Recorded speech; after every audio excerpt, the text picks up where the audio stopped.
A special thank you to each of our subscribers who make this channel possible. Here's today's story. In a significant development for global trade relations, top officials from the United States and China have embarked on a series of crucial negotiations in Switzerland aimed at alleviating escalating trade tensions between the two economic giants. On Saturday, Chinese Vice Premier He Lifeng met with U.S. Treasury Secretary Scott Bessent and U.S. Trade Representative Jamieson Greer for approximately 8 hours in Geneva, marking their first in-person meeting since the two nations imposed tariffs exceeding 100% on each other's goods.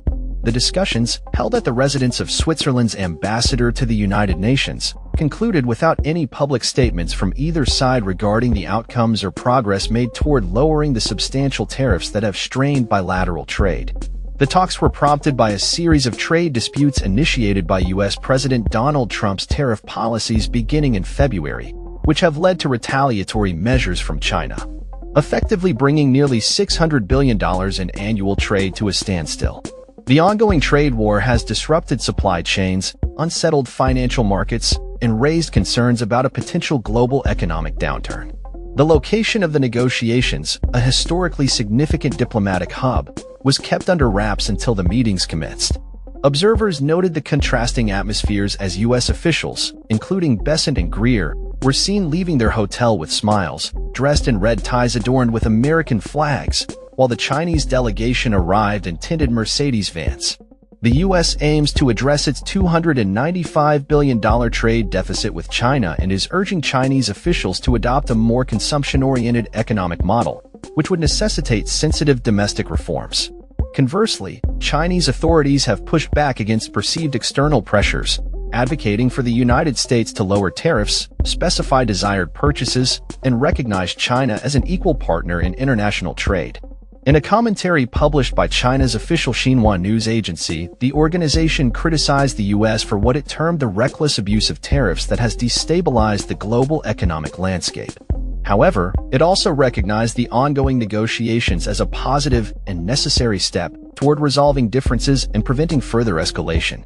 Xinhua emphasized that regardless of the negotiation outcomes, China's commitment to safeguarding its developmental interests and maintaining its stance on global economic order remains steadfast.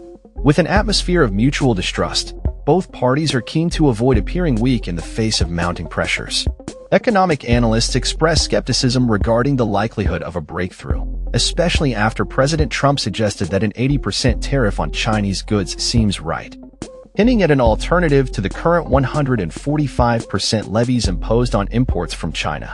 While U.S. officials claim the discussions were initiated by China, Beijing maintains that the U.S. requested the talks and has not altered its opposition to tariffs. China may seek a 90-day waiver on tariffs, similar to concessions granted to other countries, which could be perceived positively by investors as negotiations progress. Swiss Economy Minister Guy Parmelin met with both delegations on Friday and emphasized that the mere fact of the talks taking place is already a success. He expressed hope that a roadmap could emerge from the discussions, potentially leading to reduced tensions. The Swiss government played a pivotal role in facilitating these meetings, following diplomatic engagements with both nations. As the world watches closely, the outcome of these negotiations could have far-reaching implications for international trade and economic stability. That's all for this story. We upload videos every day covering many different subjects, so hit that subscribe button to stay informed. Thanks for watching.